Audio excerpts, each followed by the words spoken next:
이관희는 솔로지옥3 주인공이라고 해도 과언이 아닙니다. 관희로 시작해 관희로 끝났죠. 이관희의 캐스팅 비화가 흥미로운데 PD는 시즌3가 결정되고 가장 먼저 이관희에게 캐스팅 제안을 했다고 합니다. 이관희가 시즌2 때 스스로 지원을 했었는데 당시 제작진들은 왜 지원을 하셨지? 하는 반응이었다고. 당시 미팅을 하고 이관희의 솔직하고 거침없는 모습에 캐스팅하고 싶었지만 구단의 훈련 스케줄과 녹화 일정이 겹치며 어렵게 됐고 PD가 구단주까지 만나 빌다시피 하며 이관희를 캐스팅하기 위해 노력했지만 끝내 캐스팅에 실패했다고 합니다. 이번 시즌에는 다행히 스케줄이 겹치지 않아 캐스팅이 가능했다고 하네요. PD의 기대에 부응하듯 실제 촬영 현장에서 이관희의 활약은 유명했다고 합니다.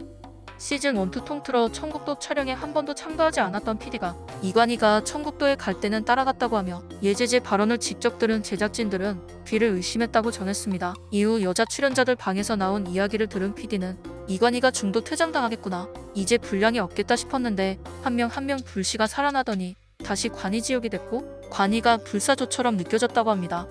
남자 출연자 박민규에 대해서는 아쉽다는 의견을 보였는데 박민규는 인터뷰 때 다정하고 특유의 유머러스함으로 제작진들로부터 폭발적인 반응을 얻었지만 막상 촬영에 들어가자 인터뷰 때만큼 매력을 보여주지 못한 출연자였다고 합니다. 일반인이었던 박민규는 촬영 초반 카메라 앞에서 많이 쑥스러워했다고 합니다. 박민규는 해양경찰청 내에서 직접 선발한 출연자였습니다.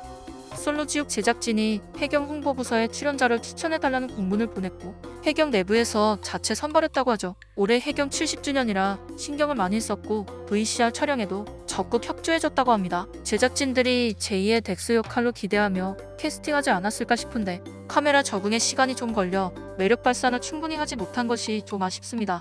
하지만 헬기 와이셔츠 명장면을 탄생시키기도 했고 최종 커플도 되면서 시청자들에게 눈도장을 확실히 찍었죠. 매기녀로 조민지를 선정한 이유를 밝히기도 했습니다.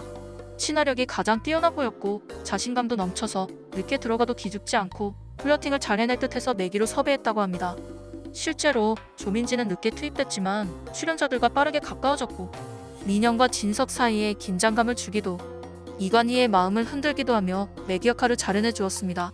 한편 김규리의 무례한 언행을 편집하지 않고 내보낼 수밖에 없었던 이유에 대해서도 설명했습니다. 김규리의 발언들이 둘의 서사의 종지부여서 자세히 설명할 필요가 있었고 최민우가 유시은과 최종 커플로 이어진 것과도 연결되기 때문에 그대로 내보낼 수밖에 없었다고 합니다.